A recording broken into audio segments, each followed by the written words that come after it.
tutorial will be my foundation routine, and it can also be anyone's foundation routine if you have really oily to combination skin. My skin's really oily, so if I wear makeup for a couple of hours, I do get a little bit shiny in my T section.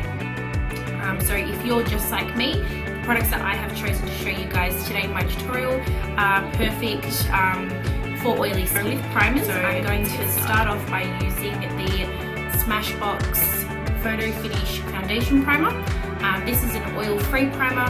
If you do have oily skin, primers should not have or contain any oil in them. You want to focus primers in the T section, so T section being the middle of your forehead, down the bridge of your nose, just underneath your eyes and the tip of your chin. So I'm going to put my forehead.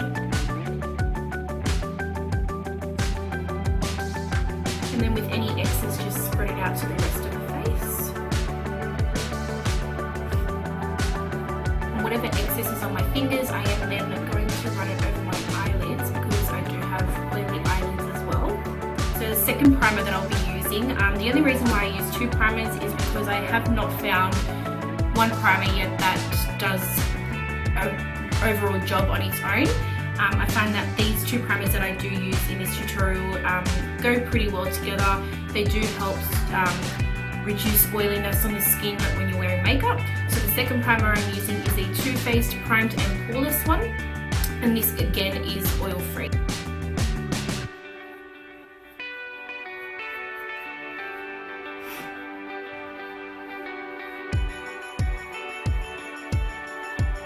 Foundation today, I'm going to use the MAC Studio Fix Fluid Foundation. I'm going to be applying it with my brand new brush set, and they are from Maria Cara. And I'm just going to be using the foundation brush, and I always apply my foundation to my forehead first. Again, I pack on quite a bit in the center of my face, and then I slowly blend away. So keep in mind that the foundation that I'm doing, the foundation routine that I'm doing today is a full coverage. So if you are into a lighter coverage foundation look, then you might want to go with maybe a different foundation.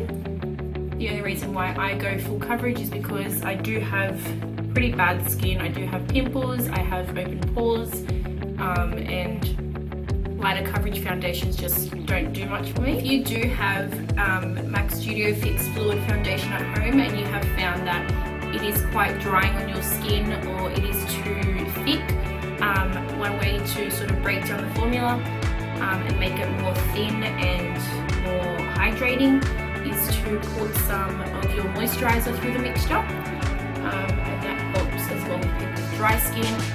It's not as drying on your face.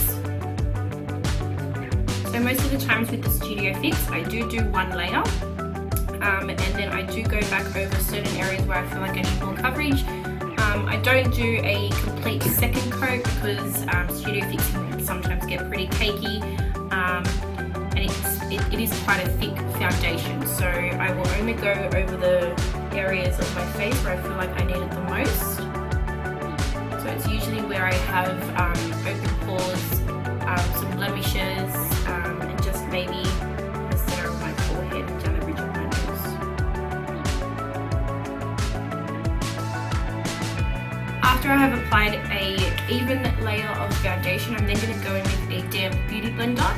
This one's actually not a beauty blender. It's a Real Techniques sponge, and I think it's quite as good as the beauty blender, and it's not as expensive. So when using a damp beauty blender or a Real Techniques sponge, you want to pat it into your face and sort of push the foundation into your skin rather than swiping it. If you do swipe it, it will pretty much take off some foundation off your skin and you'll get patchy. And I do take the foundation over my eyelids just to cancel out any darkness. So after foundation, I'm then going to go in with a NARS Creamy Concealer, and I use the colour Custard. The reason why I do concealer after foundation is because I find that if you do it before foundation, it really defeats the whole purpose because you're pretty much just putting product over the top, and you know, when you're putting your foundation on and you're rubbing and patting, it's pretty much just taking the concealer off underneath. So I do it after foundation, and I also use concealers as a highlight. So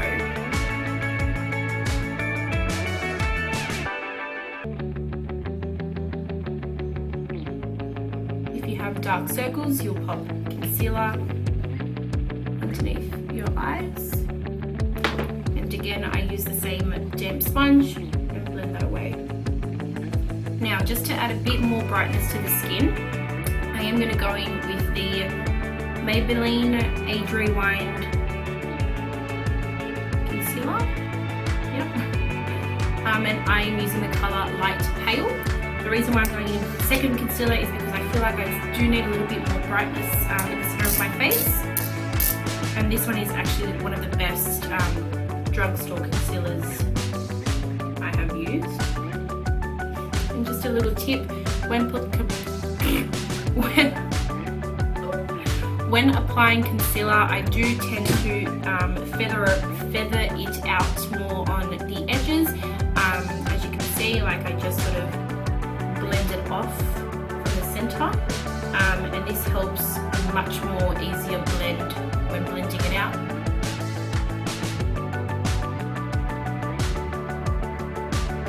I do apply a little bit underneath my cheekbones just because I like that sort of carved.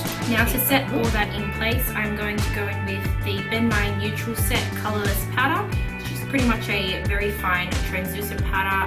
It just keeps everything in place throughout the day. And it does go into using the Maria Cara. I'm assuming there's no names on these brushes, but I would say that this can be a powder brush or a blush brush.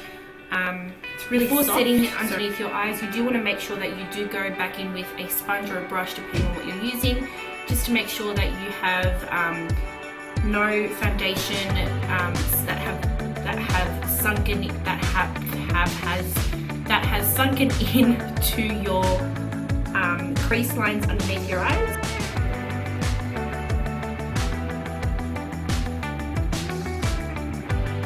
And when applying powder all over the face, I do use circular motions because I just find that it does blend everything in perfectly. So to warm up the face and or contour, I use the Too Faced. It's pretty much universal, so in winter obviously we're not as tan as we are in summer, so you can then opt to use the lighter shades. And then in summer, when you are a bit tanner, you do still have the option of a darker bronzer. I'm going to use that same Maria Cara blush brush, and I'm going to pick Chocolate Soleil, which is this one here. So to warm up my face, I usually start at my forehead and just pretty much apply it around the perimeter of my face. Pretty much around the hairline, just to give off that nice bronze glow. And this also does give dimension to your face, so you're not flat. I'm going to take a little bit more and bronze my cheekbones.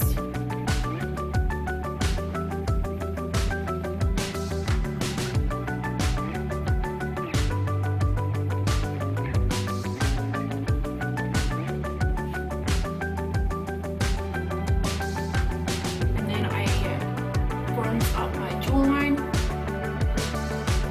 And today, now to contour, I'm going to be taking the darker bronzer colour, which is called Dark Chocolate Soleil. Okay, to contour, I use my all-time favourite brush. It's by Royal and Langnickel. It's the, I think they come in like series. I think this is the Revolution series, and it's the BX35. So it's pretty much just a straight head brush, and it's pretty thin, which is great for contouring. Good for getting that sharp defined line. And I will be contouring with the darker Chocolate Soleil bronzer.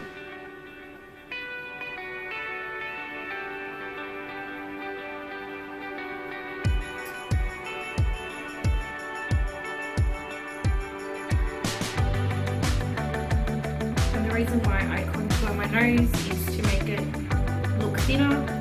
If you put too dark darker lines down the sides of your nose and keep the middle bridge of your nose highlighted. It does give the appearance. Going with a blush, I'm using the Ben Nye Pressed Colour Palette.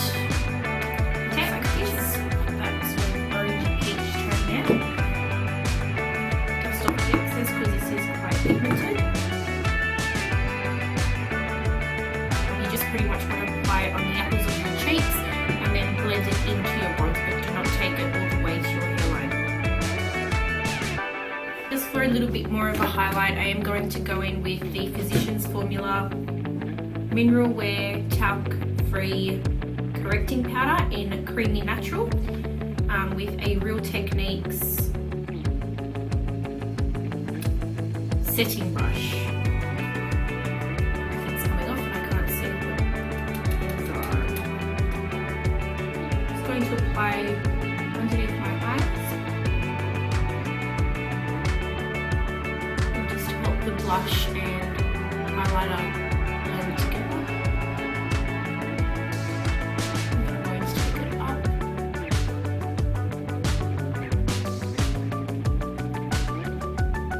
Make sure it's all blended. A little bit in the center of my forehead. And at the same time, I'm making sure that my bronzer is blended.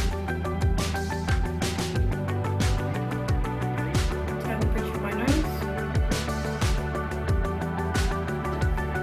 I do put a little bit underneath my contour just to sharpen it up a bit.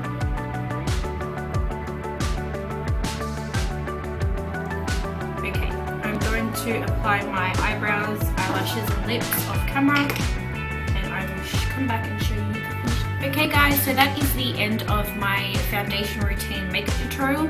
I've just gone and put on some lashes, my eyebrows. The lashes I do use, quite a few of you have asked. They are the Amazing Shine H24. And then I've gone and put on my eyebrows, as usual, Anastasia Beverly Hills Dip Brow Pomade in dark brown. And then for lips, today I have used the Australis lip pencil in Tickled Pink. Let's be honest, this is the best pinkish nude I have ever used in my life. And then over the top I have used the Australis Velour Lips Matte Lip Cream in London. So yeah, hope you guys enjoyed this tutorial. Just keep in mind that this foundation routine I have found works best for my skin. It might not be great for yours, but I have used and tried a lot of products, and this is what works best for me and my very oily skin.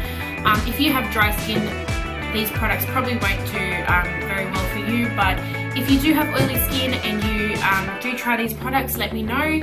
Other than that, don't forget to give it a thumbs up, subscribe, and I will see you in my next tutorial. Bye.